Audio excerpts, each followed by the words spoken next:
is up, everyone? Welcome back to another episode of Manbitesfilm, episode 85. We're getting there. 85. Fuck to the yes.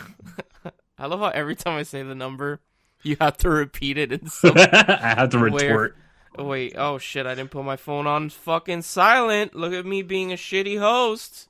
Sorry. No, I hear a little noise coming out of your end, Brandon. I wonder what it is. Could it be your phone? I don't know. It could be the phone. I hear buzzing. I hear noise. Okay, I'm done. It also could be farting. As always, I'm Brandon. Joining me over there, my man with the attitude, Williamphoenix. Oh, I have the attitude? Oh, whatever. Hey, William, your phone's ringing. Nope. It was buzzing right now. My phone's on silent. It's buzzing. And your face is buzzing. Yes, it is. The man that echoes every single number, Lewis. 1 ha ha ha. 2 ha ha ha. As always, if you are listening for the first time or the 85th time, we are a weekly movie podcast where we talk about movie news. We review one movie altogether, and then at the end of the show, we review 3 individual movies. So, Lewis, take it away, buddy. Yes. So, Kevin Smith is actually going to be directing something else other than Clerks movie or, part of the Jersey saga that he's rebooting, basically. What is the actual name of that saga? Because it has the Ask New universe. The Askew? View Askew? Is it universe? Askew? Is it Askew? It's View Askew. Thank you. That's the name of the production company. But the saga originally, this was probably early 2000s. They called it the Jersey Saga. But okay. I could be mistaken if they changed the name of it. Don't know. Because, Jay and Silent Bob Strike Backs kind of changed that and went outside of Jersey. So did Dogma a little bit. Yeah, it's referred to as the Askew-niverse. Okay, well, yeah. Anyways. He is actually going to be working on a TV series for Howard the Duck. Interesting. Okay. Yeah, so wasn't there a Howard the Duck movie in the 80s? Yes, that movie is fucking great. Best Marvel movie ever.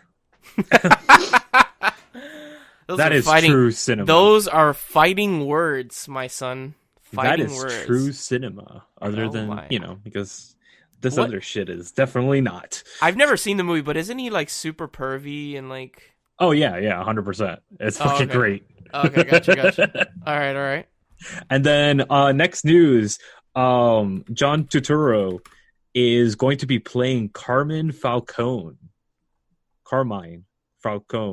in the Batman movie. Falcone. Whatever. Dude, you like that? Okay. Actually, it's Falcone because it's Italian, but whatever. Falcone, which is Italian for? Falcon. There you go. Good boys. It just has an E at the end.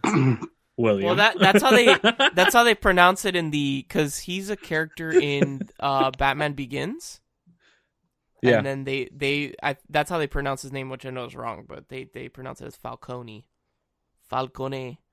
Yeah, whatever. Damn. Crazy Italians. Next time you ask William to say something correctly in Spanish, just tell him that, William. Whatever. Crazy Italians. I give you permission. Thank you.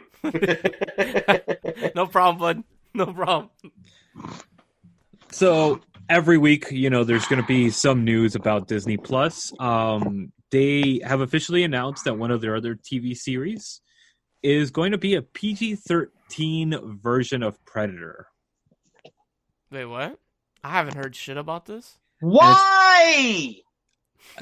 I'm just like, if you're going to do Predator movie, why PG-13? And why just why PG-13? That's an R movie for a reason. I just want... Can there be 2 big burly dudes that do a Predator handshake? That's all I want in my life. Just 2 men with biceps that are larger than their heads. Just do that. That's all. Yeah, which I'm just like, why? What's the point of that? Predator is a gory film. It's supposed to be very not controlled, and the Predator movies are okay, but now it's just gonna be shit. I don't know. I could see that. I could totally see that. Yeah.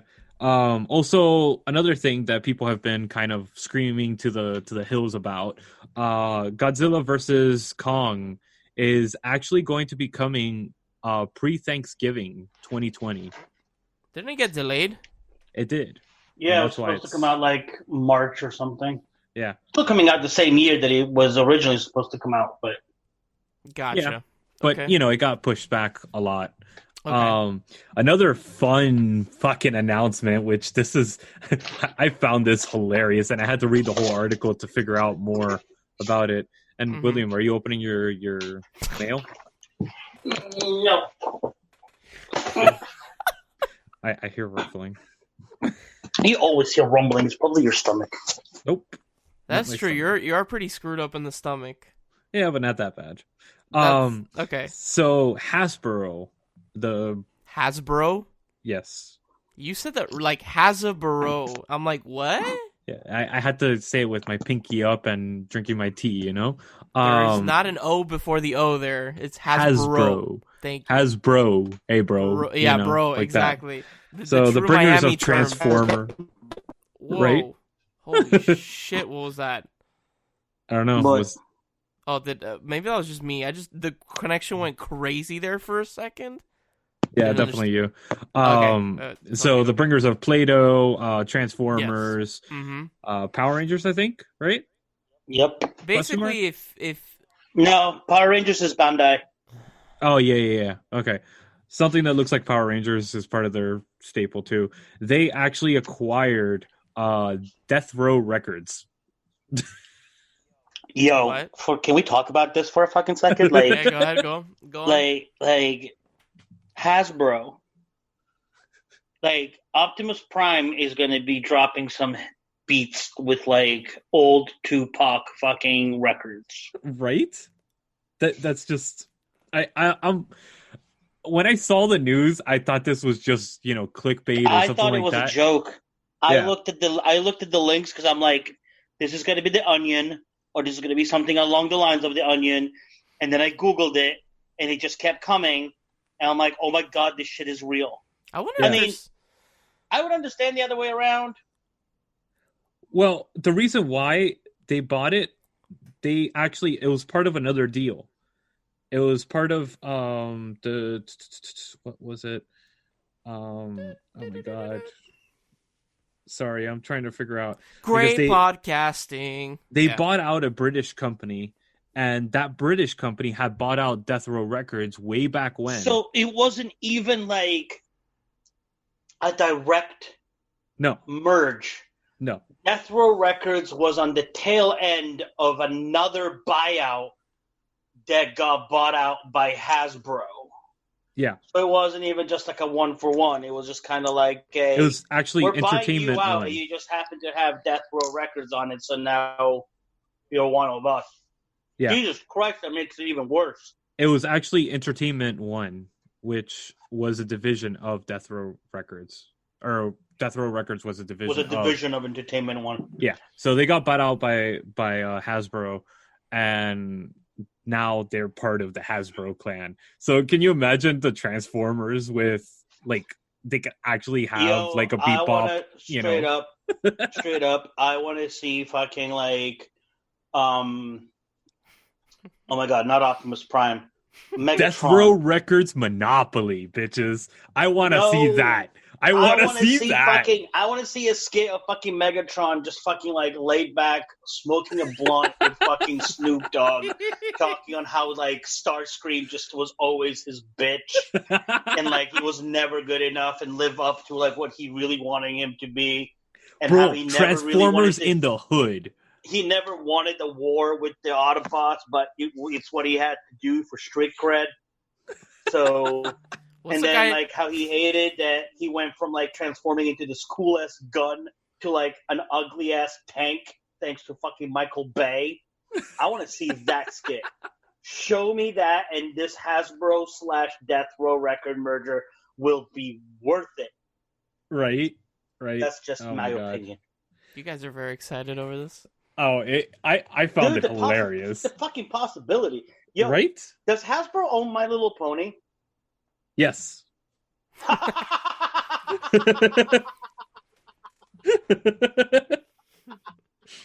Oh my god. Hold up. If they own yes, you're gonna be. And they do own the Power Rangers, by the way, now. They do? Yeah. Oh, I'm sorry. Bandai was Knights of Zodiac. My fault. No, Bandai was Power Rangers before. Was Power but Rangers it got bought well? out by Okay. Hasbro, yeah. Gotcha. Okay. Duh, I should know this. I just watched something on this, and Wow, you actually did your homework. You're the only one. yeah. Well, we don't know the news before the episode. Lewis just kind of surprises us because it's the best way. No. There's nothing wrong with that. I'm just saying to give the listeners a little like a sneak peek into how we work. He doesn't really mind you. There are stuff that we'll bring up, and he'll be like, "Oh, I wasn't." You know what else Hasbro fucking owns? Totally cut off. Yes, it's okay. Motherfucking Care Bears. Yes. Yeah. Yo, I want to powwow with like the pissed off Care Bear, the dark My Little Pony, fucking every like Megatron known to man, Suge Knight, and fucking Snoop Dogg just sitting in a powwow circle, smoking a blunt, passing it around, saying how like they were like always put down, and just Snoop Dogg just dropping some. So, Branden, really? speaking about Crunchyroll, wait, who the fuck said Crunchyroll? Nobody said anything about Crunchyroll. I know, I am changing the subject. Crunchyroll, yes, but you can't do a segue on when there's no segue. Nobody said that. That's not fair. That's your face, cheating. fat boy. Whatever, Crunchyroll Baldy. is making an animated series of Blade Runner. Interesting. Yeah. Interesting. Oh, funny you should mention Blade Runner. No. Actually, you know that as of this past Wednesday, Blade Runner is now in the past. Yes. Yes. Yeah. They're no longer. Is there any movies left that are still in the future? Because like we've definitely gone past Terminator, we've gone past Blade Runner, and we look nothing like what Blade Runner looked like. What year is Blade Runner 20? Oh, I'm an idiot. Wow, I'm gonna go with 2019. It's just going out. No. I know the first one, and then I was like, "What year's the second one?" And then I'm like, "It's in the title, you dumb bitch." Okay, I stand. So okay, we got Blade Runner 2049. That's still in the future, but yeah, the OG Blade Runner is in the past. The OG, the time machine, which is like 4,000 something. Fair, the dude just clocks out. What year was Total Recall? That's already past too, I think. Yeah. Is it? Let me see. I'll find out. Oh, that sucks. And we still don't have 3-breasted women. Well, that depends. That's true. Ew. No, actually, Total Recall takes place in 2084. Oh wow. Okay, so we got some time to go. Cool, we'll be around for that. Yeah, we definitely got. Oh, actually, you might be dead, Doug. Wow. Damn. I mean, if I get over whatever is in my chest right now, I could live to be like 104, and then bam, I'm right there. Dude, in what world do people live to be 104? Yeah, never. This world. Some would never people see the 3-boobed lady. Some people, but Jesus, man, not us. The oldest living person right now is 110. Yeah, but William, they didn't. They didn't Worst eat cover up ever. Right? They didn't eat the shit that we eat. Long pause. We come from the generation that like we're eating everything from a microwave, which God knows what that shit does to The oldest living man right now survived a nuclear blast. Damn. Because he's Japanese. Oh, he actually was in Hiroshima or Nagasaki. Oh, okay. Well, he was around Japan when it happened, so you know. He was around Japan. He was on the in the Korean Peninsula. Just far enough that it doesn't affect him in any way or form. Either that, or it affected him to where he's now immortal. Who knows? Dun, dun, dun. Honestly, what I'm getting to is I think that our generation, like 80s. And we're fucked. Our health is just really shitty, and yeah, it's just I don't think we're gonna live to the age that our grandparents or our parents are gonna live too. So I found out a Depressing. fascinating thing that Netflix is working on. Uh-huh. They're doing a lot of docuseries. I don't know if you've seen them lately. No. Well, there's a lot on there, and I'll take your word for it. one of the ones that they're coming out with is the most haunted places in America. So it's going to explore serial killers, cannibals, death row inmates, cult leaders turned murderers, bank robbers, and all that. How does that wait? It's the most haunted places in America? Yes. Yeah. How does that have to deal with killers and stuff like that? Because that's how places get haunted. Yeah, I know, but like, I don't know, but like the way you just described it, it's like, I felt like it's a documentary about like, you know, like degenerates in our world, not about hauntings. I don't know. So Disney Plus is actually working on a Darth Maul series. Cool. Bring back Darth Maul. I'm about to finish. It'd be great if they do it with Ray Park again. He's proven that he's still got the capability to play Darth Maul. From what I heard, it is. That's what they're trying to get, is have him on board. I'm about to finish Rebels, man. 4 episodes left. I'm there. Oh, I'm at the cusp. I'm at the cusp. You saw the wolves already, right? Oh yeah, for sure, dude. Yeah. Spoilers, dude. Rebels is incredible. Oh, I love that show so much.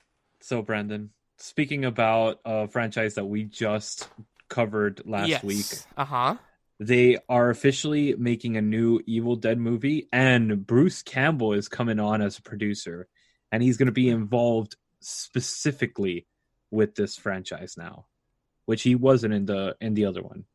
And you know he's going to make a cameo. Oh, for sure. Yeah. For sure. Yeah. So, yeah, I'm excited about it. So are they remaking Evil Dead again? Or is it just going to be... Well, it says it's an official new Evil Dead movie. Oh, okay. So it could be part 4. Could be a reboot. Could be continuation. Could be a passing of the torch. And it'd be nice to see a passing of the torch. That would be awesome. And they have a couple people in the series that they could pass it to, which would be cool. Okay. But yeah, I want to see them just continue the story rather than rehashing the story. You don't need to touch a classic. So Kingsman 3 is coming back with Colin Firth and Taron Egerton. Yes. Did you guys? I forget. Is the prequel out already, or is it not? No, it's coming out in a couple of weeks, I think. Gotcha. Okay. Yes. I think like around Christmas. It's so good. We got to see some footage of it that has not been released for like the previews yet. Spicy. At New York Comic Con. Okay. And it looks amazing. One of the things they showed was an extended battle with Rasputin. Oh, cool. And yeah, it is fucking phenomenal. So Go see this movie. Yeah, it's obviously a prequel, so you're not going to see the same characters that you're used to, but it's basically how it was all founded, which I think it's a good break to take from doing 1, 2, and it's like, all right, now we're going to show you how it all came together. And now we're already announcing that there's a third one coming, so don't worry, that people are coming back. This one's called King Min, right? Like it's not plural. This is the King's Man. Oh, the King's Man. Okay, yes. Nice. Gotcha. Okay. Yeah, I watched the first 2 because Lewis has them on his Vudu. Like kind of coming in like I remember when I first saw the trailers, I was like, these movies could look kind of shitty, and I was like, those movies were amazing. Yeah, I was proven very wrong. Like they were actually a ton of fun and awesome. Yeah, they're really good. Speaking about an awesome franchise, Castlevania Season 3 is going to be hitting Netflix, I believe, this week, if I'm not mistaken. I have yet. I think I saw the first episode of Season 2, and I don't know what happened. I just stopped watching. It's too over the top for me, but a lot of people really enjoyed the series. Hold up. Hold the fuck up. Hold the phone. Stop. What? Did you just say Castlevania is too over the top for you? Like the animation style and all that stuff, it was just too much. I don't know. Like my eyes were like. You made us watch Cannibal Holocaust. And no, not like the gore, not the gore or anything. It was just like the animation was too amazing and too like it was too much awesomeness to absorb, and I was distracted by the whole movie, and I don't remember anything about the plot because I was just looking at the fucking amazing animation. Awesomeness was over 9,000. Yeah. It's one of those series that you gotta sit back and watch it again, especially if you're a lover of like the technique of certain things. And I haven't had the time to actually sit back and actually watch it again. But also, yeah, I don't know if this counts as like movie news or not, but they literally just released today that for all those people that are aficionados of like or passionate about the Mandalorian, they're officially going to be coming out with the good merchandise of Baby Yoda in May. So they have already announced like a plush version of him, and then obviously Funko jumped all over it, and I knew that was going to happen. And they're not only just releasing the regular size, but they're releasing a 10-inch version of him, which apparently is close to how big he really is in real life. Never say 10-inch and Yoda in the same sentence, because it made me think that it was a dildo. Just not the 10-inch Yoda. Yeah, it's his lightsaber. Yeah. Two things. I was for your pleasure. Two things. I was reading up about using the Force. It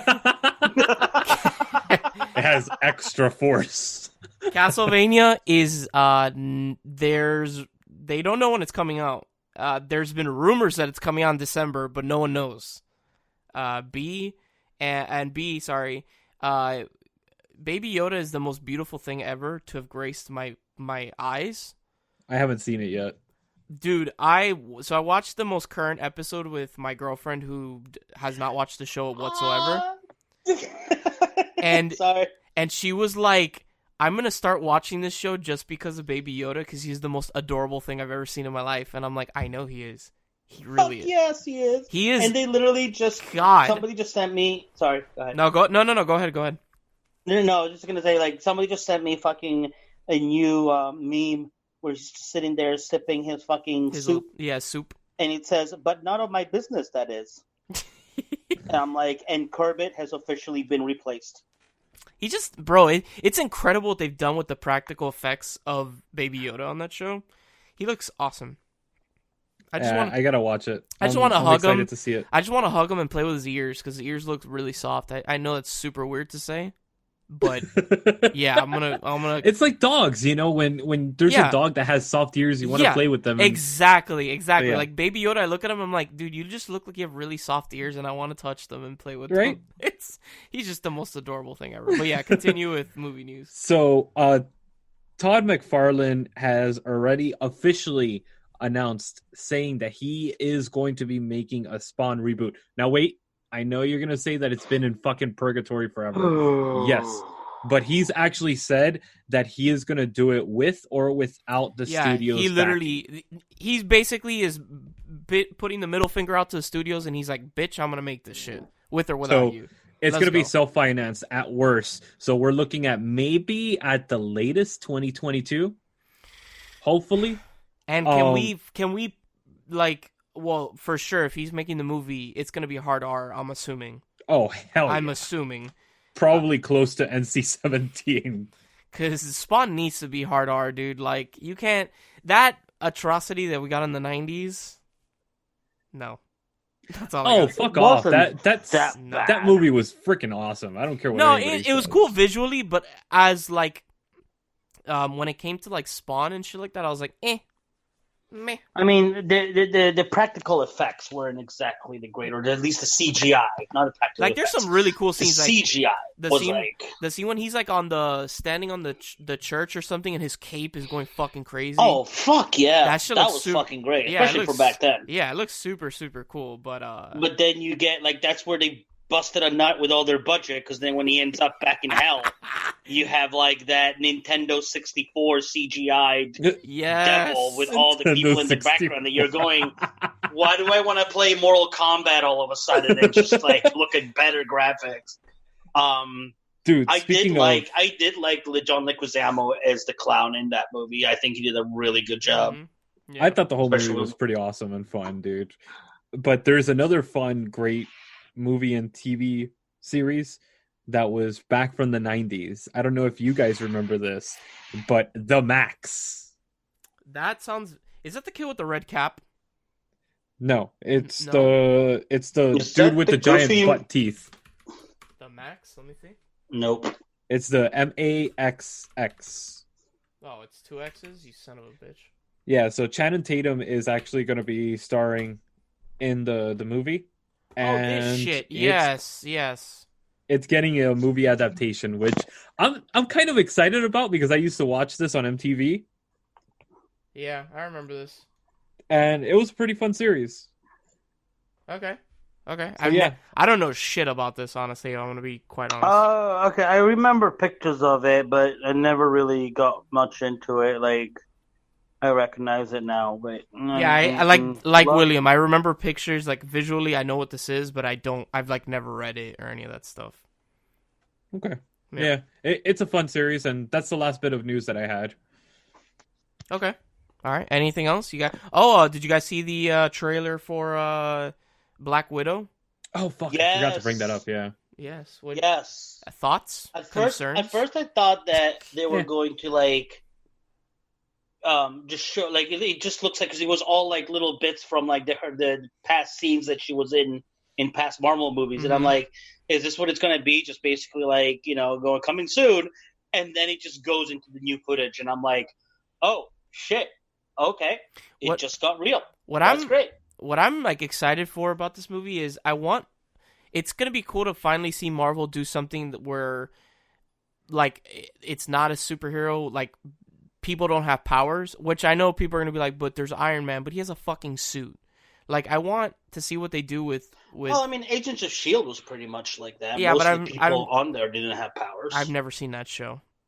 Okay. Yeah. I'm sorry, that show looked fucking horrible to me. Yeah, it looked like hot doo-doo. But whatever. It's like the sitcoms from the 80s and 90s Marvel. That's what it feels like. Okay. But yeah, I'm just excited. I'm not excited per se. Like, I'm not like, holy shit, I need to go see this movie. But I was like, oh, this trailer looks like neat. It definitely made me want to see the movie a bit more than before. So yeah, I don't know. Like there's a couple cool scenes. I liked her in her white costume. The scene when she's like, free. I mean, I thought this was a series. What?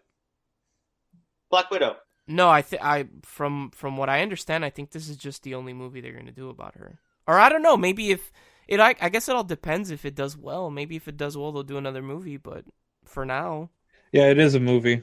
Oh, okay. I thought it was serious. All right, even better. Oh, okay. I understood. Okay, I thought you meant like that they were gonna make multiple movies. Like you legit thought it was gonna be a TV series.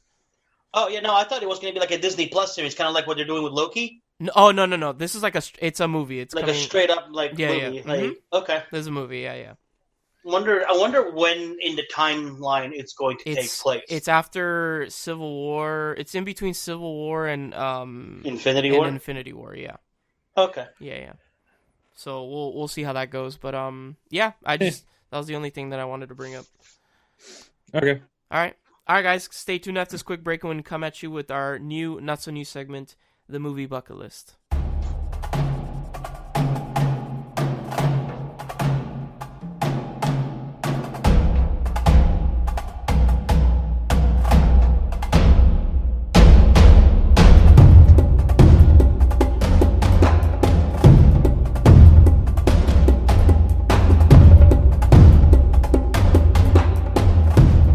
Alright guys, welcome back for our new, not so new segment, the movie bucket list.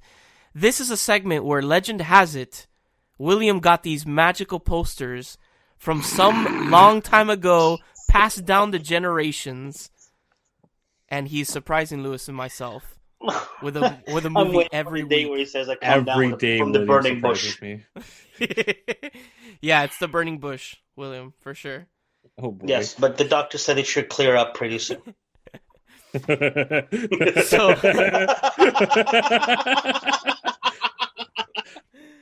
that was good. Funny, it hurts. That was a good one. So William surprises Lewis and myself, and then we all talk amongst ourselves, and we decide if it should or should not be on these magical posters. So William, have you guys seen the new Xfinity commercial with like E.T. and Elia? I've only seen a little bit. Elia? Yes, my tongue slipped. Sorry. Can we not like make fun of a speech impediment over here? Jeez. Jesus Christ. I would hate it if I was on this show and I actually had an actual slur. Jesus Christ! I'm never let me live it down. Jesus Christ! Jesus Christ! Okay, no, I've seen a piece of the commercial, but I haven't seen the entire thing. Yeah, I haven't seen it. You haven't? Did you even know that it was a thing, Lewis? Yeah, I kept seeing it on Facebook, but I really didn't give a shit. It's actually really good. And blah, blah, blah, blah, blah, blah. Yeah, if you go on YouTube, you can watch it. It's actually good. But the reason why I bring it up is because that is this week's movie, since they debuted this nice little short movie. E.T. E.T. Why are you so surprised with that, Lewis? You were like, E.T.? Did we do this movie already? Is that why you said that? No, we haven't. Oh, okay, wow, okay. Because I low-key scratched off. I low-key thought that we had done this movie already. Like, slightly in the back of my head, I was like, have we done E.T.? I think I'm like one behind them to scratch off, but I know it wasn't E.T., so that's why I went with E.T., because I knew it was safe. Right. Now I'm going to double check, but... Go ahead, double check, cabron. Stay tuned after this quick break while Lewis checks his list. No, we haven't done it yet. Okay. So... okay, so, E.T., here we go. I love this movie. Steven Spielberg, Drew Barrymore. Before she became a crack addict? Can I phone home? Drew Barrymore never became a drag. No, she did. A drag queen? Did you say a drag queen? No. She definitely did a lot of cocaine, though. That's for sure. I mean, who didn't in Hollywood in the 80s? This is very true, but like she was like 13 years old doing Elliot, cocaine. the actor that plays Elliot, didn't he just get arrested like 2 months ago for DUI? Did he? That's why he's doing the commercial. Yeah, he gotta pay for it somehow, but to pay the lawyer fee. Look. Yeah, but I think he got arrested like a couple months ago for like a DUI or something like that. But anyway, E.T. Let's talk about it. The practical effects. Imagine Elliot. The guy who plays Elliot is just super drunk on a bike, and he's like, E.T., we got this! And he's just biking down the road, and the cop's like, what the fuck? And then he finds out that it's not actually E.T., but he actually just straight up kidnapped some little kid. Mommy, help me! It's like that picture with fucking Harrison Ford that just came out where he's like all shaggy looking and he's sitting next to a dog, and the caption goes, when the drugs wear off and you realize you were not in a galaxy far away running adventures with a Wookiee. I really like E.T. I don't know if you guys like E.T. E.T. was one of the first movies. Okay, E.T. scared the shit out of me when I was a kid. And not like E.T. itself. The scene where Elliot goes in the backyard and he throws the baseball in the garage and the baseball comes back out. Yes. Mm-hmm. That scared the shit out of me. Like, that was the only part in the movie that really ever scared me, to where like I would not go into my basement in Europe at the time, because you would go downstairs, and then as soon as you took a right to go where the laundry was, it was like that pitch dark. And I always thought there was some kind of alien in there just waiting for me to go in there. And I'm like, nope, not going in it.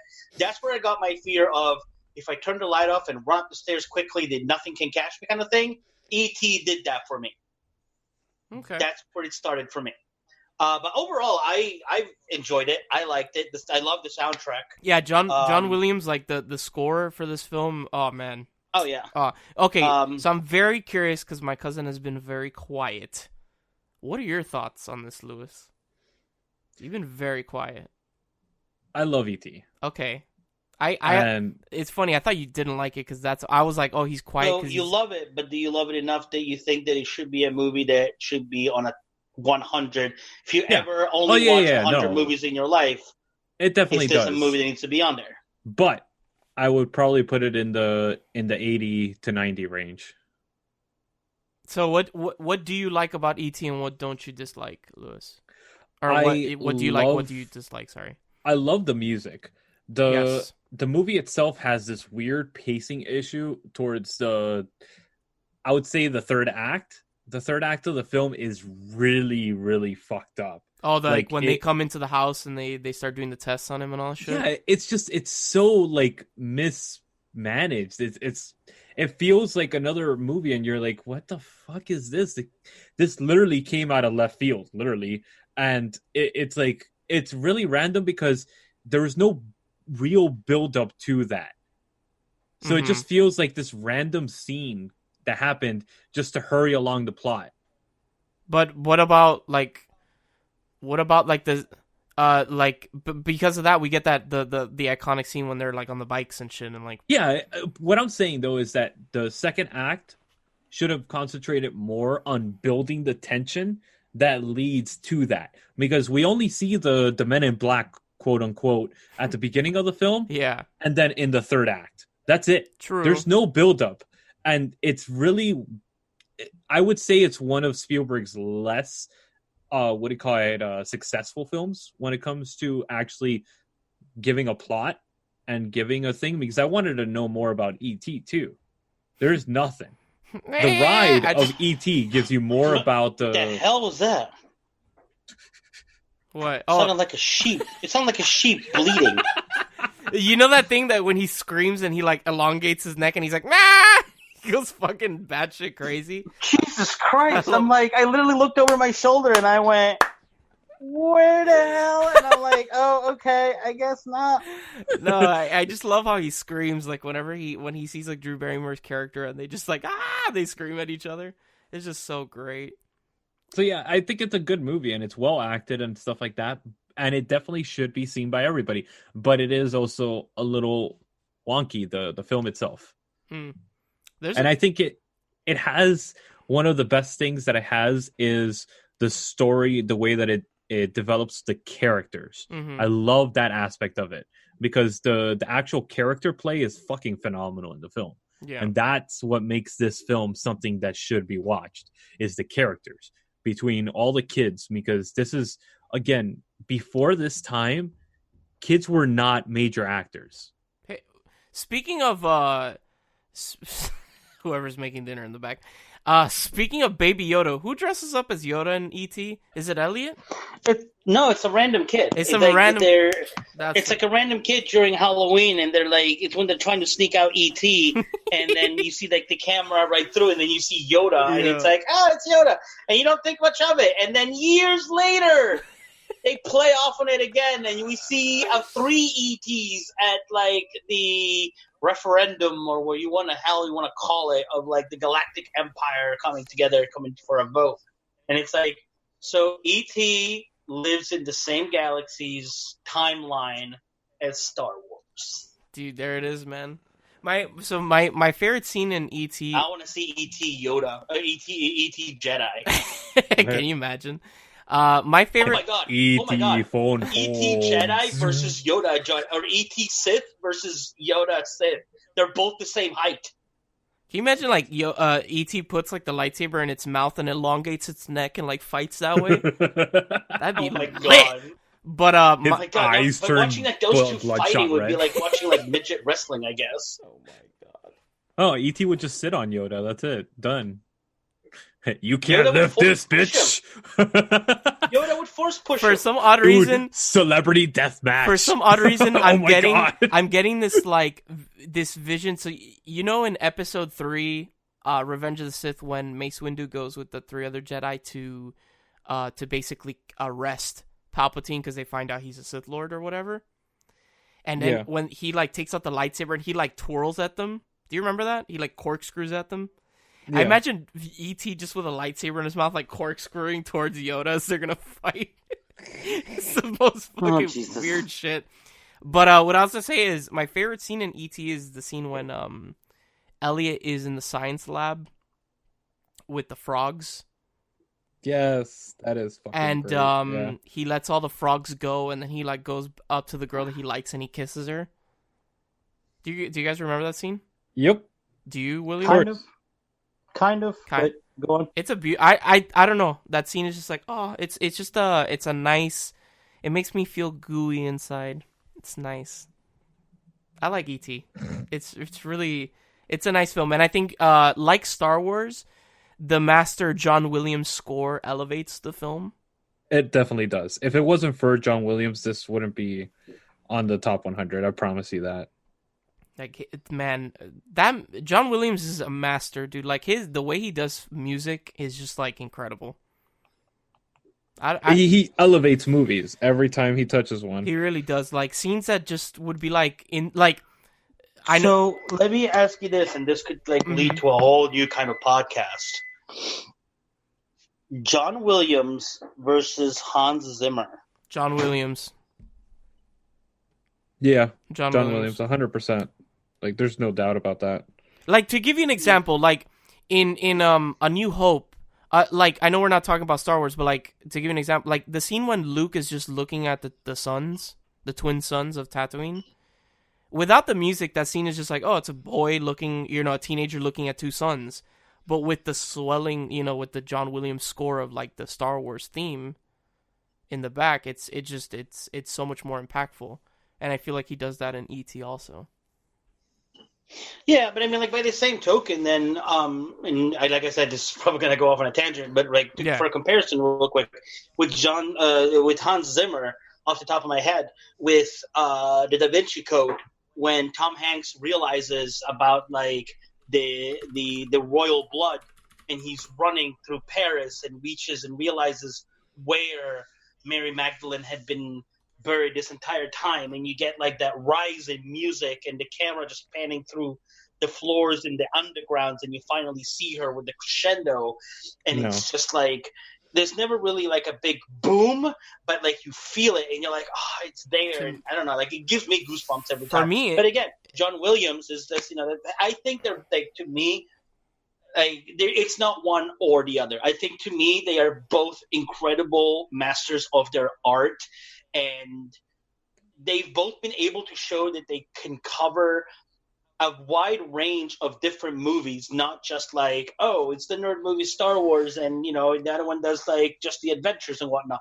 They've both covered everything, and I would love to see if they ever collaborated together, what they could come up with. To me, like when it comes to Hans Zimmer, I think of like Interstellar, like the scene when he's going into like the black hole. Yeah, and not only that, like John Williams' music is more iconic. Yeah, and that's something that is remembered throughout time.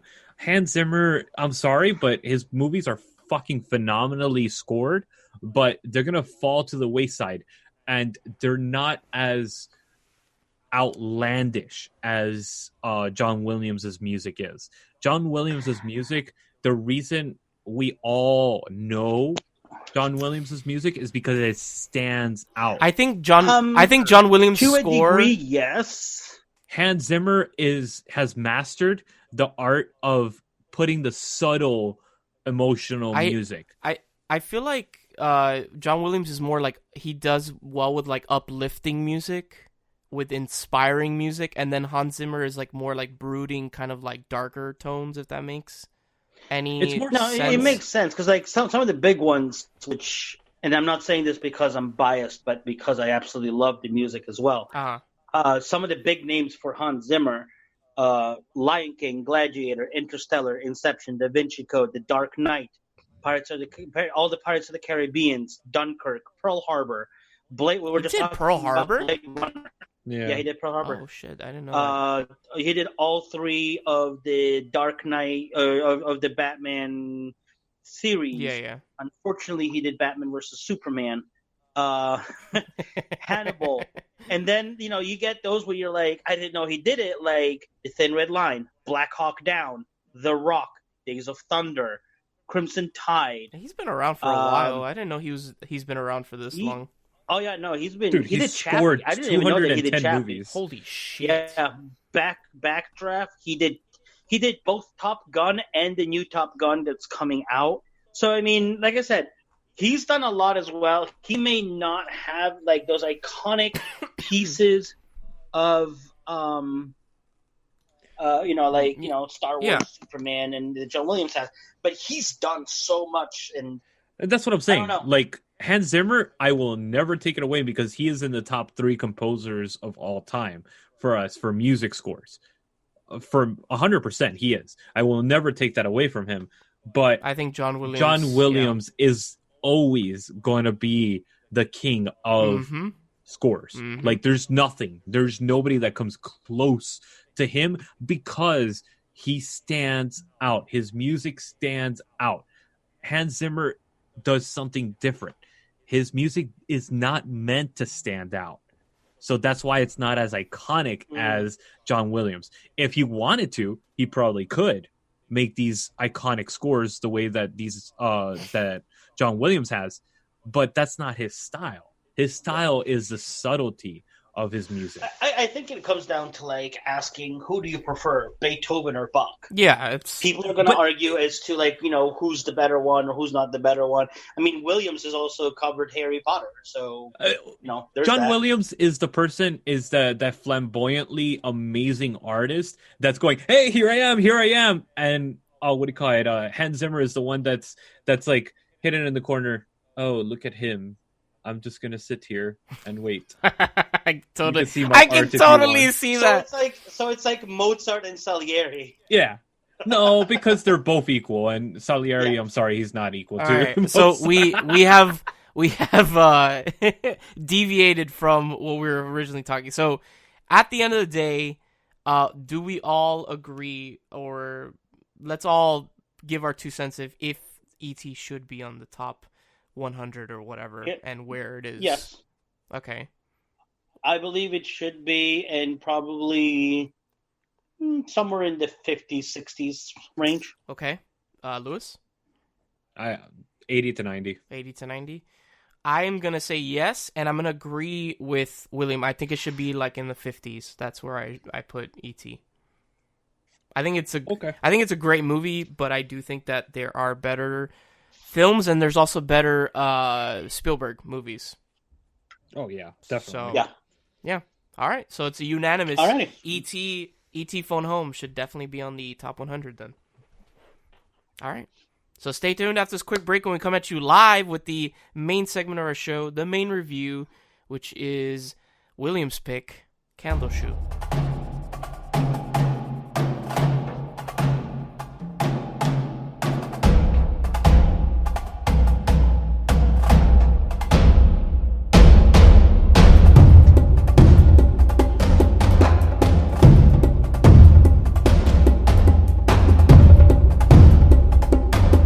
All right, guys, welcome back for our main segment of our show, the main review, which is William's pick, Candleshoe, which is streaming on Disney+. I didn't know diddly shit about this movie before. I've never heard of it. Yeah, I never even knew that this movie existed until William picked it when I had to watch it. Well, I mean, we'd been talking about trying to do movies that were not well known anymore. Instead of going for like big Disney names, I went for an old school one, which has a good cast. Has like a future. I think actually David Niven actually had already won his award by then, but future Academy Award winners and past award winners as well. And I don't know. Well, you guys, I enjoyed it. I remember watching it when I first saw this movie. I saw this movie in like 4 different languages now, but like it's always entertained me. I've always liked it. It's very old school Disney feel.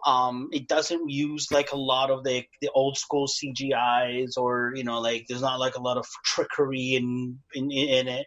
And I've always like enjoyed it. But you guys tell me what you guys thought. I thought it was okay. I didn't dislike it. I didn't like find it great. I was just okay. It was fun. It was nice to experience a movie that honestly I probably would have never watched. I never would have gone out of my way to watch this movie because for whatever reason I just didn't know about it. But it was cute. It had its feel good moments and stuff like that, but it was overall an okay movie. What did you think, Lewis? I'll agree with you. It's middling. Yeah. It's honestly, I thought it's one of those movies that I watched it once. Yeah. I'm good. Mm-hmm. It's something that if I would have watched this as a kid, I think I would have enjoyed it a lot more. This is up there like on par with Pippi Longstocking and stuff like that. Yeah.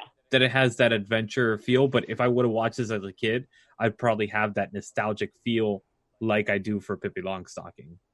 So it has that, I wish I would have watched this as a kid, because I probably would have enjoyed it a lot more as a kid. Because it's a good movie. It's a good concept. It's something that's easy for a kid to understand. Mm-hmm. But as an adult, you're like, oh, I've seen it done before. Yeah, totally. I could totally see that.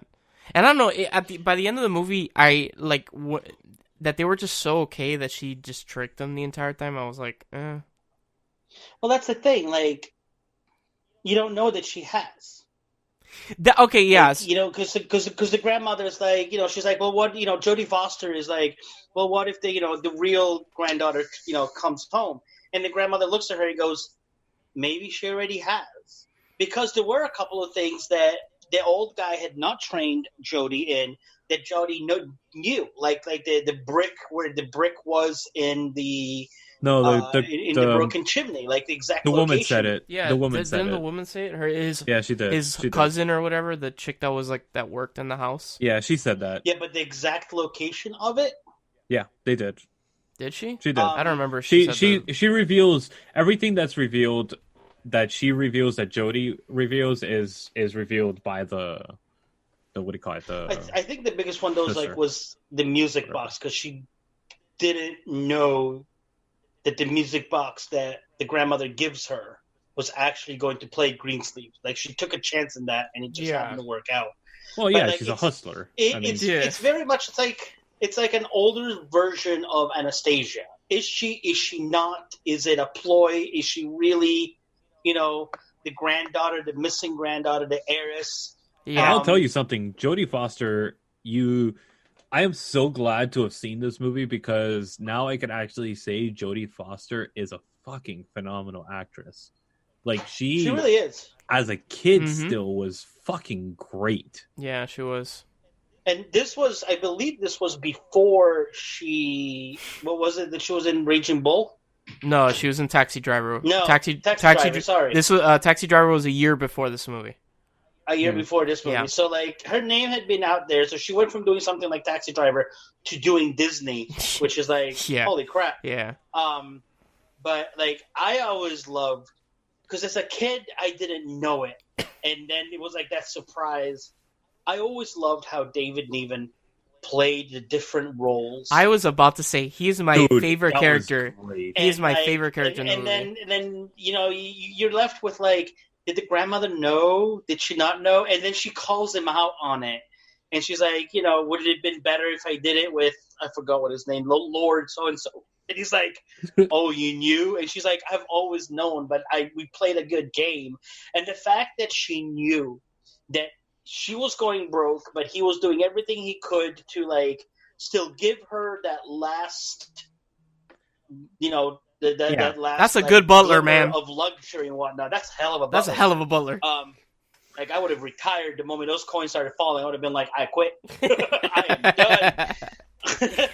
But I mean, I always like David Niven was one of my mom's favorite actors, and I haven't watched a lot of stuff with him in it, but everything that I've watched, I've liked with him, and this was no exception to it. I don't think that any of, like, the kids or anybody else really in the movie made it as big as either David or Jodie after this. No, none but, did. I was just checking. But I mean, I liked it. It was a good treasure hunt, and like I told you guys last week or a couple of weeks ago, it's a mixture of Anastasia meets Treasure Island. But even then, the treasure aspect of the movies, I feel, is such a small part of the old. It is a very small part. It's a very small part of the film. Like, the film is mostly about her forming a relationship with everybody in the house. Yeah. I would say it's more like you will find treasure in. Yes. Like, it's kind of like the symbolism of finding treasure, finding family. Yeah. In, like, the last place that you can think of, and it works out. Yes. So, I don't know. I liked it. Well, what do you guys give it?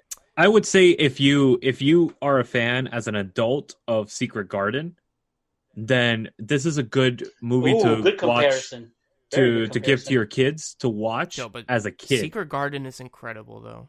Yeah, I know. I'm saying, though, as a kid, though, you can't really enjoy that movie as much as you might enjoy this. And then you could test the waters to see if your kid might actually enjoy Secret Garden. Gotcha. Okay. It kind of complements each other, I think. That's pretty well. Damn, dude. Oh man, I haven't seen Secret Garden in such a long time. It's a phenomenal. Such a phenomenal movie. Okay, so Lewis, what do you give Candleshoe then? 5 out of 10. 5 out of 10. Okay. I'm gonna go. I'm gonna go like 5.5. I'm gonna, like I said, it's not a bad movie. It was just okay. It's like the most, like, just, I'm alright with this. I'll never watch this again probably, but it had its moments. I thought it was cute. David Niven playing Priory, the butler, is my favorite character. He was amazing. All the scenes with him were pretty phenomenal.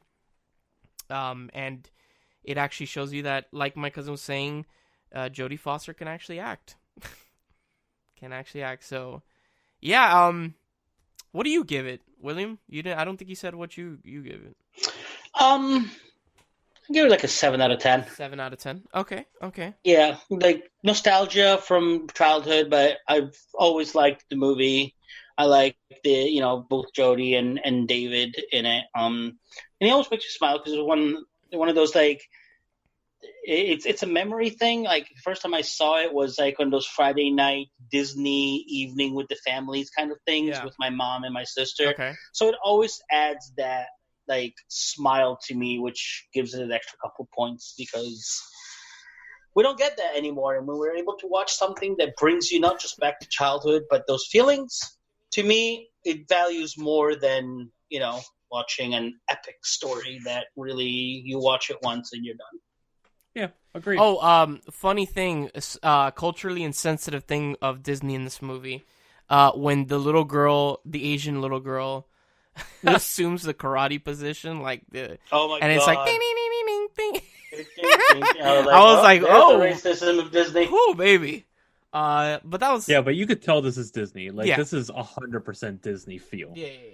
From beginning to end, it feels like a Disney movie. You could tell that. So okay, we're kind of Dan gave it an okay, and Lewis and I gave it straight down the middle, 5s. Yeah. So if you're curious to see Candleshoe, it's streaming on Disney Plus if you have that. So stay tuned after this quick break when we come at you never live with the final segment of our show, the individual reviews.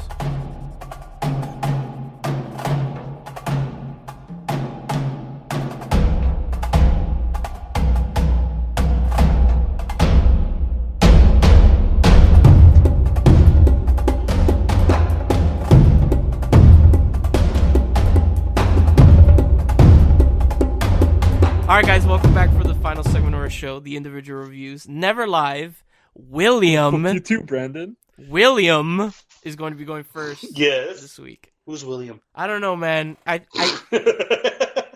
don't know, man. His name William Dank, we'll never know, dude. It's a dank name. Hey! Hey! I don't know, bro. That's like some fucking bipolar shit coming out here. Fuck off, man. Split personality, not bipolar. You uncultured swine. All right. So, are we going? Are we good? Yeah, go. Are we ready? Yeah, for sure. Go ahead. All right, cool. So, this week I decided to go for gold, and I came home late on Thanksgiving night, and I told myself I'm not going to watch this movie all at once because it's going to be like 3 o'clock in the morning before this movie is over. So at 3 o'clock in the morning when the movie was over, I finally went to bed. It's a movie a lot of people are talking about, and I feel like Irishman. Yeah, I was to say, like, I don't know whether I should do the Irishman or whether we should do, like, give it its own episode because there's so much to talk about. There's way too much to talk about. And give it like a quick overview of, And I don't want to spoil shit for people. Wait, it's already out? Yeah. It came out over Thanksgiving. Netflix, right for Thanksgiving. How long is that movie again? 3.5 hours. Holy fuck. I saw that shit in theaters, bro. That shit was did you bust a nut? Yo, my friend went to go see it, and he went, and Robert De Niro was in the audience. He hosted the viewing. Oh, shit. That's awesome, dude. That's super cool. He's got a picture with him and Brian and Bob. I'm like, hey, Bob. The Irishman.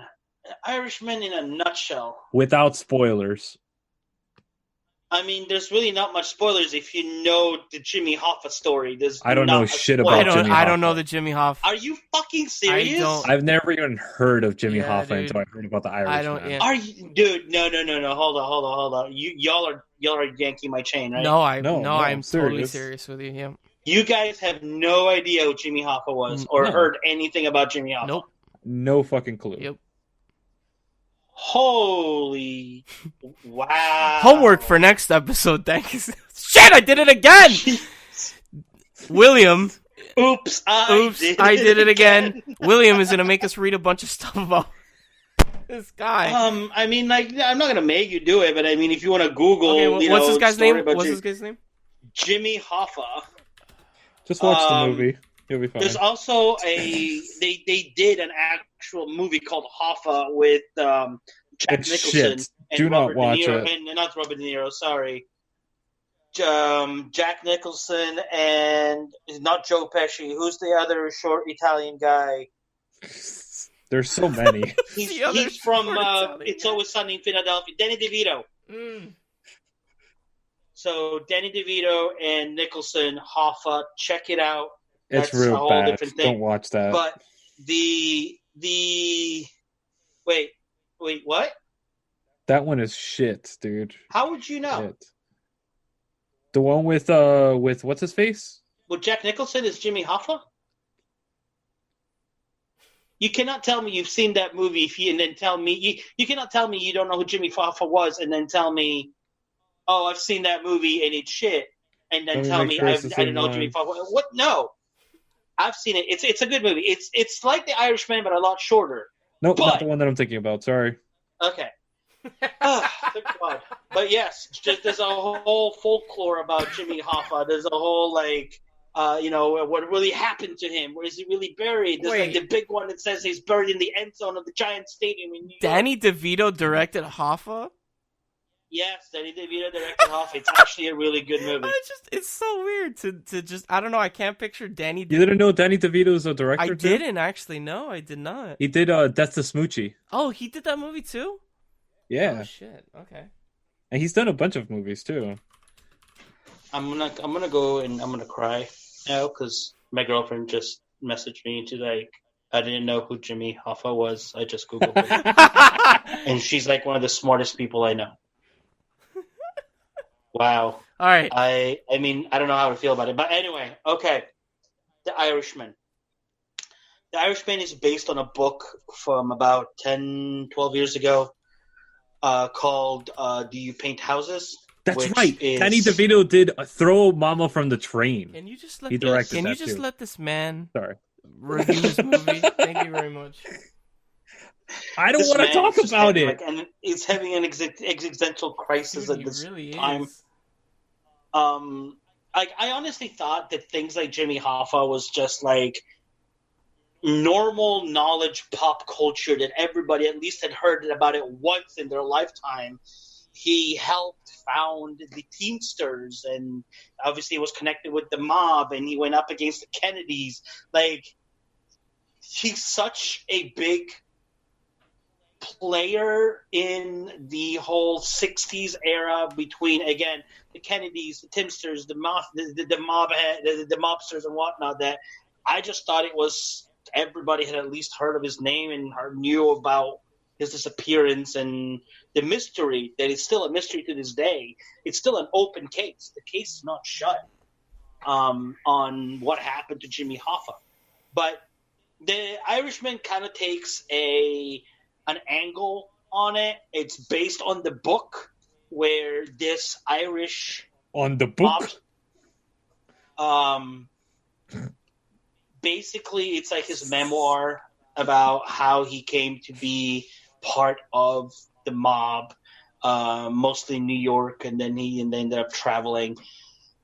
I enjoyed the movie. It was a good movie. It was a long ass movie. It felt like it was like if you take Casino and you take Goodfellas and you put them together, this is what this movie felt like. It was the rise of this guy, the rise of the mob, the rise of Jimmy Hoffa, and then how it all fell apart, which is the same, I don't want to say cookie cutter, but the same way that we're used to Scorsese mobster movies. It very much was Scorsese at his peak. Scorsese. Is this the best Scorsese ever? Oh, hell no. Is it a masterpiece? No. Is it great to see? It's not. Is it great to see? That's debatable, dude. Is it great to see?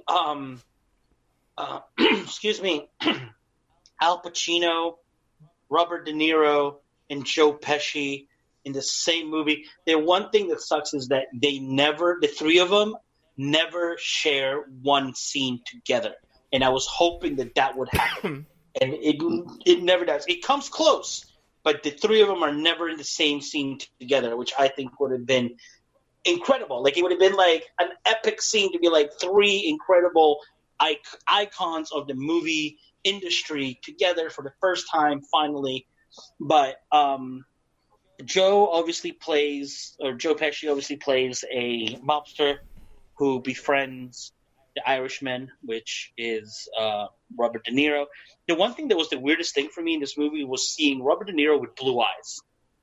Yeah, that was kind of off-putting. It was weird because I've never seen him it's so not him, but it's like, okay, in like this 3 hours of it, and even after 3 hours, I'm still not used to it. But it was very well done. It was definitely long. 3.5 hours is no joke, man. That's a long movie. Yeah, I mean, but when you think like we sat, how many times have we seen have we seen Endgame? And that's like 3 hours and 10 minutes. So it's only 20 minutes longer than Endgame. Yeah. Once, and that was too much. It's just that, like, and I don't think that there's much of a soundtrack either. There's In the Still of the Night, which, plays at the beginning, plays at the end, plays like here and there throughout the movie. But I don't think that there's an actual score, which is like, it's very fitting for this movie. One thing about the movie is that other than like The Still of the Night, which plays throughout the movie,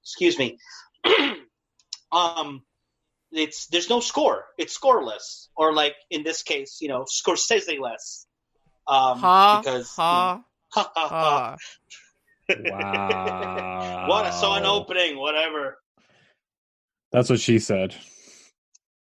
Actually, yes, because the girlfriend's the one that told me this. Wow. Good God.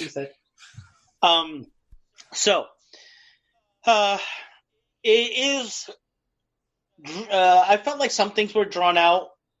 I felt like they could have done without a few scenes, but I understand why they put him in there. There's an article online that you can actually break this movie into, I want to say it's like 3 or 4 episodes. So if you don't have 3.5 hours to spare, 4 episodes.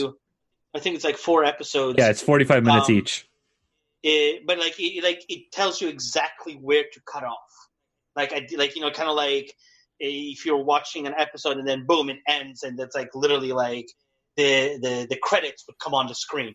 And it's some are 45. I think some's a little bit shorter, some's a little bit longer. So if you don't have the 3.5 hours in one shot to watch it, that's fine.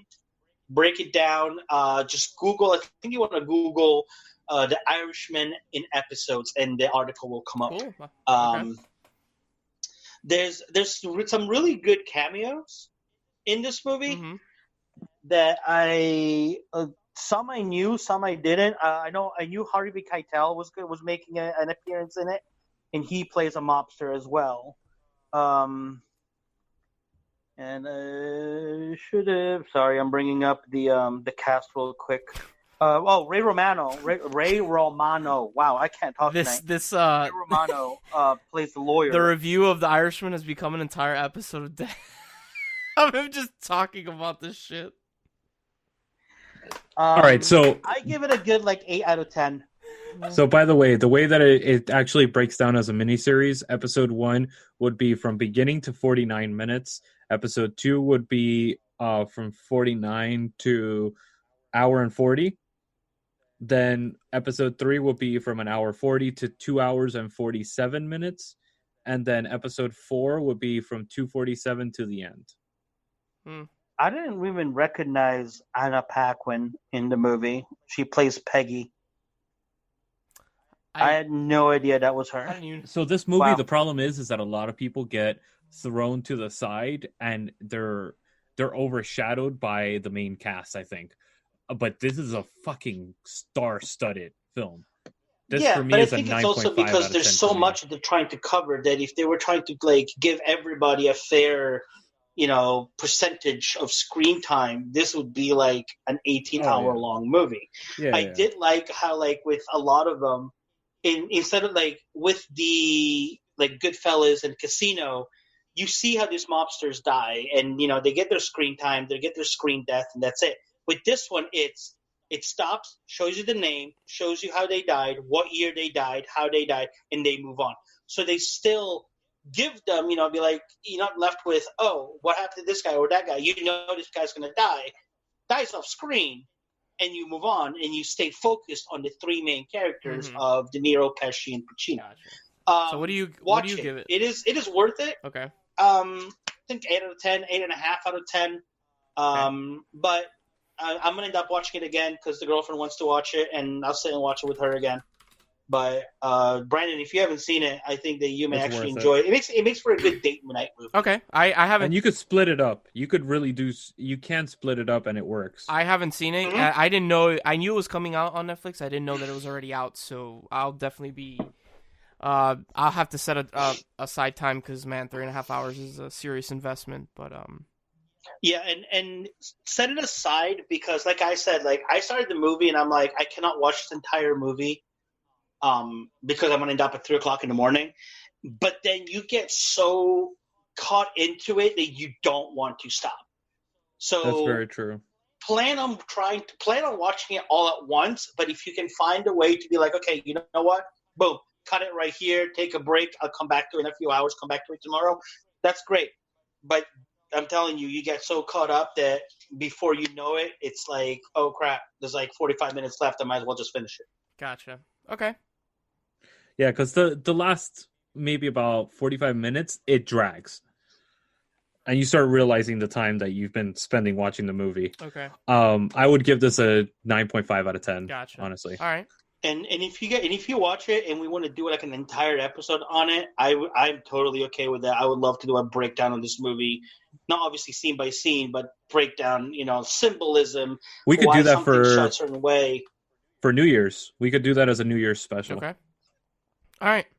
So speaking of a special that we're doing, son of a bitch. We are going to be dropping our first Riff Tracks version, and we have officially selected the movie. It is going to be streaming on Disney Plus, everybody. So Frozen is going to be the movie that we're going to be riff tracking, which is going to be fun. And that's going to be dropping on Christmas Day. So that'll be the episode for that week that we'll be dropping. Cool. Awesome. All right. So I'm going second. I'm not going to be reviewing anything as heavy-handed as The Irishman. I'm going to be going the complete opposite of the spectrum. Wow. You okay there, buddy? Me? I'm fine. Yeah, you're like eating the microphone. It's okay, dude. I had a bunch of static. It's fine. Okay. So this one came out of fucking left field. The girlfriend wanted to watch a Christmas movie, and she wanted to watch, I forgot what it was, but it wasn't streaming on anything, so I kind of went on Netflix, and I just started looking around, and I found this little gem by the name of The Night Before Christmas, as in a knight in shining armor. So this movie stars the only actress that you'll probably that you'll recognize is Vanessa Hudgens. She plays the main character, Brooke. And basically, the movie is about this knight that is in the 1300s in England. he finds this witch, and the witch tells him that he needs to complete this quest, and she gives them this riddle, and then she teleports him to the future to 2019, and he gets teleported to the small town and basically meets Vanessa Hudgens' character Brooke, and they basically start falling in love. It's basically a Hallmark movie.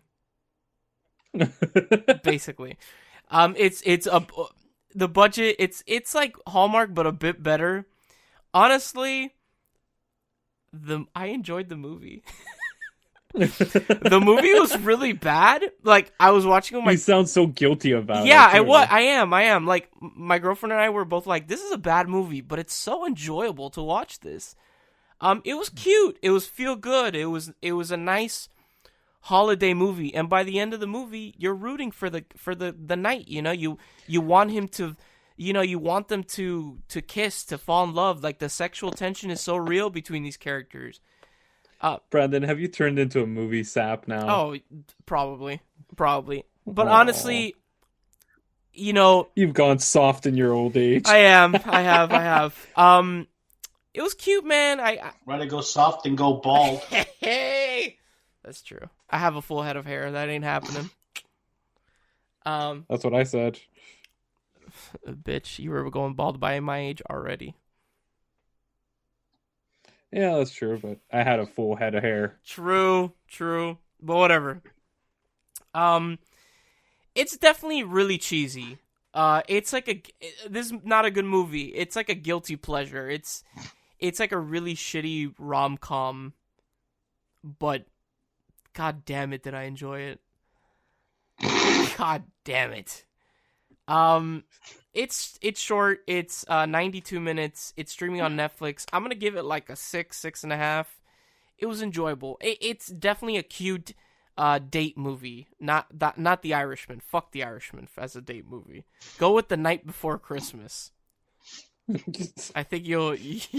I'm sitting through a fucking 3.5 hour fucking movie, which translates to what? 220 minutes? Yeah, something some like shit that. like that. Yeah. And he's like, I watched a 92-minute movie. Yeah, motherfucker. No, not like that. But like, it's short. It's definitely it's short. It's concise. It's a nice date movie, and with the significant other, it's cute. You'll enjoy it together. Check it out. It's on Netflix. The Night Before Christmas. Honestly, Sweet. Check out The Night Before Christmas and like fucking put like comments on our Facebook. I want to know if anybody will watch this movie, and I want to know what you think about it.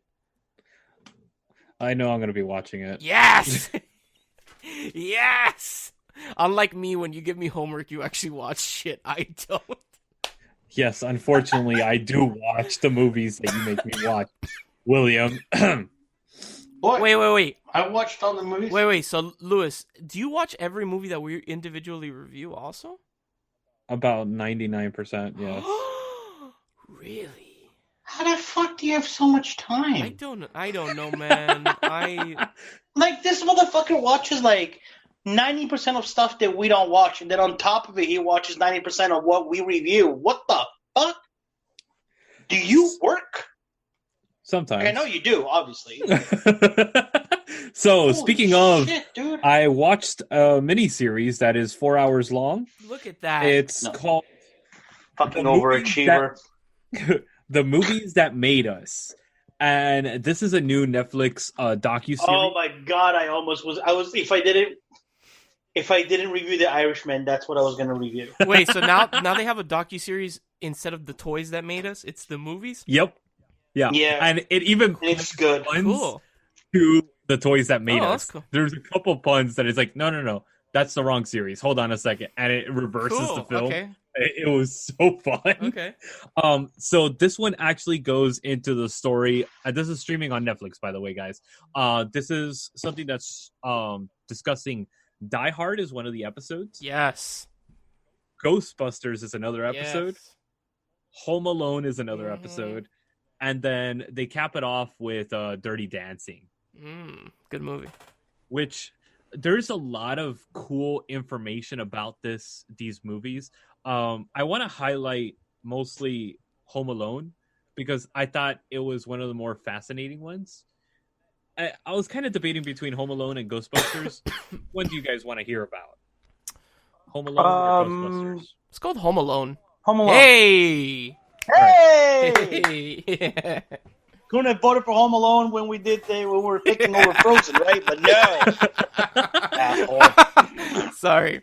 Oh, man. So that's whatever. Anyway, so we're going Home Alone. Yeah. William, have you seen this episode yet, or no? I think I've seen bits and pieces. I think this is where I fell asleep. Of course you did. So Whatever.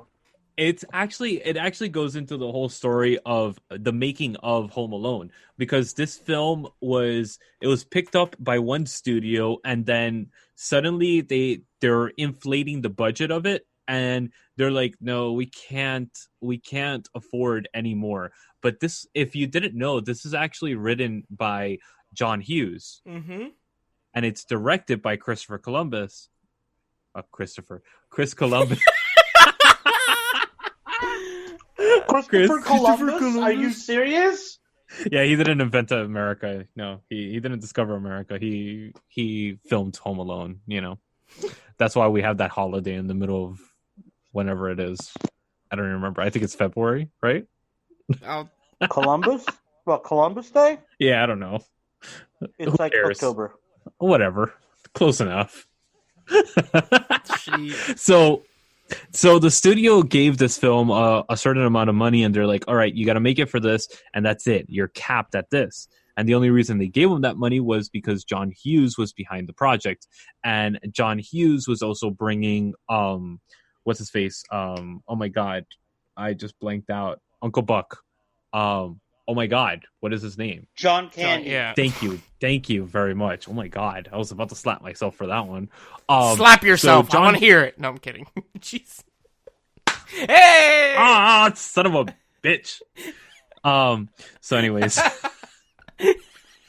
William's like, what's going on? I'm just Brandon, you were supposed to say slap yourself harder. No, dude, ew, that's nasty. What? Then there's some Anyways. sexual connotation behind it.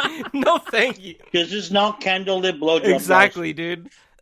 Listen to our new episode of Candlelit Blowjob is lit. Shameless plug. Home Alone. Exactly. So anyways, Brendan and Lewis. they started doing the production, and they actually grabbed the school from Breakfast Club, and they turned it into the production studio, and they actually built the home out in the gymnasium of the school.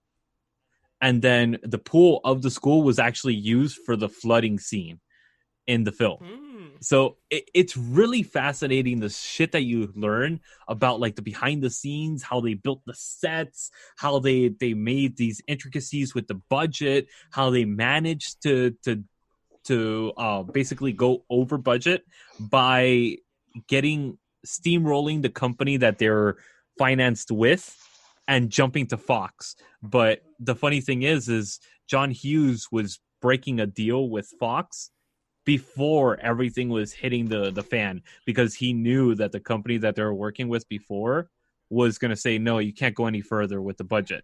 So he was already working on a deal behind the scenes. And there's a funny analogy where the guy actually Chris Columbus actually goes behind the producer saying, because the producer was going from place to place inside the school saying, you guys, that's it, the project's dead, you guys could go home, wrap up, destroy everything, we're done. And Chris Columbus literally 5 minutes later going right behind this producer saying, no, we're a Fox production now, we're a Fox production. And then at the very end of the line, when he's walking out, the producer looks back and sees Chris Columbus coming out of the final door that he just left, and he goes, "You're fired," to the producer. Which is it's such a fun story hearing Chris Columbus say this story. And, it's Chris Columbus when he actually made good films before he did the atrocities that are the first two Harry Potter films. So I give this series an 8.5 out of 10. It is fun. If you love films, you're going to love this series. It plays for laughs. It's well done, and it's enjoyable across the board, and it's something definitely worth checking out, I believe. So now, okay, William, what do you give what you've seen so far? Good, like 8 out of 10. It's entertaining. I always love watching stuff that's about like how it was made, how stuff came about, stories from behind the scene, especially like given the fact that it's like something that I want to become a part of. So definitely enjoyed it. Definitely liked it. And it's all movies that I know and enjoyed. Dirty Dancing, I haven't gotten there yet, but I don't know. I like Dirty Dancing. I enjoy Dirty Dancing, but I would have loved something more like Grease. If you're gonna go something along the lines of Dirty Dancing, I would have loved to see. Like, Dirty Dancing has a fascinating story behind it. That's why. I mean, I'm sure it will, and I'm looking forward to it. But anyway, Dirty Dancing is a movie that we actually study in film school because of the backstory behind it. That it was the most successful independent film ever made at up to that point, even more than Star Wars, actually, because it was truly independent. This wasn't a studio film in any way or form. So it's very fascinating. And if you want to learn more about Dirty Dancing and why it's even more important to film history than any other musicals that came out around that time or similar to those films, it's because of what this show actually covers on it, which is pretty cool. Okay. Yeah. So the next thing what we're going to be watching next, I've been really excited for you guys to watch this film for the longest time. I've been holding off on watching this for about 6 months now. Let it out. Let it out, dude. Bust already. So it is written by Jeremy Bixby. Okay. Jerome Bixby. Sorry. I'm so sorry. Wow. He was the writer for the Twilight Zone movie, Fantastic Voyage, and most notably for Star Trek. Okay. He was the primary writer for Star Trek. And this film stars Tony Todd and John Bigsley. Mm-hmm. Those are the two major actors. And the movie is streaming on Amazon Prime. It is called The Man from Earth. Okay. Never heard of it. I don't think I have. It's a high concept film about this guy that he claims that he is an alien. Not an alien. I'm sorry. I am so sorry that he is immortal and that he has lived through all the eras. And he is basically in this cabin and is talking to all his friends before he moves on. Okay. And he's telling them that he has lived for so many centuries. Sounds interesting. I'm aboard. I'm aboard this. It is a fascinating film. It is a fascinating film, and I definitely think that you guys will really enjoy this. So, yes, I'm excited for you guys I want to hear your opinions on this next week. Awesome. So that is The Man from Earth, streaming on Amazon Prime. As always, if you enjoyed our show, listen to our other stuff. We got Madman with a Mic, which I don't even know if you're still doing that, Lewis. Are you? Yep, randomly whenever I feel like it. Lewis and I just did an episode of Candlelit Blowjobs, which is the Evil Dead franchise, anime, and Disney Plus. All in one episode. it kind of devolved. It was originally Evil Dead, and then it kind of just derailed and went into other stuff. So listen to that, Candlelit Blowjobs. Of course, visit us on also Cellar Door, which is Lewis's show all about Lord of the Rings, and Wizarding World with William Phoenix, which is all about Harry Potter, of course. Yes. And go to manbitesfilm.com and our sister site, diversitygeek.org, and our brother over on YouTube, Narcotic Casserole, John, which is doing all his little gadget stuff on Double November, however the fuck you say that. It's such... Double November? Thank you. Jesus. It's such a tongue twister. I can't do it. I can't. So as always, thank you. You're special. I am special. That's why I'm the host. It adds flair to the show. Sure. Thank you, Lewis. We'll go with that. Thank you, Branden. Thank you, William. Oh, you got my name right. No, I'm sorry. Thank you, Dank. At this Thank you, point, Branden. it doesn't even fucking matter. As always, I'm. Cabrón. No one says that. No one. As always, I am Branden, and we'll see you guys on the next episode of Manbitesfilm.